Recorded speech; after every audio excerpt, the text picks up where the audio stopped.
سامعین کرام، السلام علیکم ورحمۃ اللہ وبرکاتہ۔ آج کی گفتگو سود کے بارے میں۔ سود ایک ایسا مالیاتی نظام ہے جس کے اندر آدمی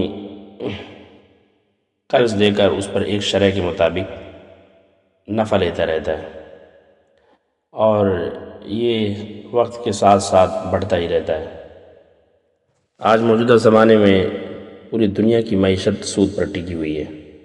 یہ بینکنگ کا سسٹم، یہ سود ہی کا سسٹم ہے کہ پیسہ دے کر اس کے بعد ایک شرح کے مطابق لوگوں سے نفع لینا۔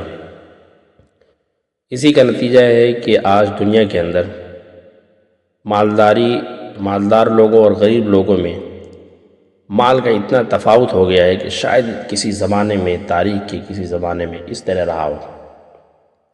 وجہ اس کی یہ ہے کہ موجودہ زمانے میں پوری معیشت سود پر ٹکی ہوئی ہے۔ زر سے زر کمانا، یعنی پیسے سے پیسے کمانا۔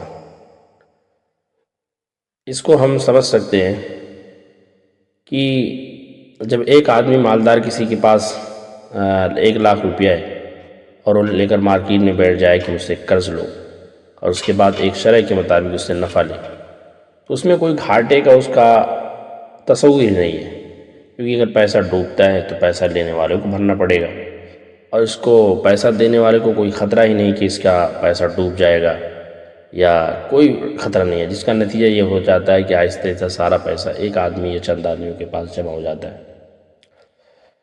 دوستو، سود سے، اسی لیے اسلام میں سود کو بڑے سختی سے منع کیا گیا ہے، بہت سختی سے کے ساتھ منع کیا گیا ہے، اور اسلام کے اندر سود حرام ہے۔ اس لیے ہمیں اور ہم سب کو سود سے بچنا چاہیے اور دوسروں کو بھی بچانے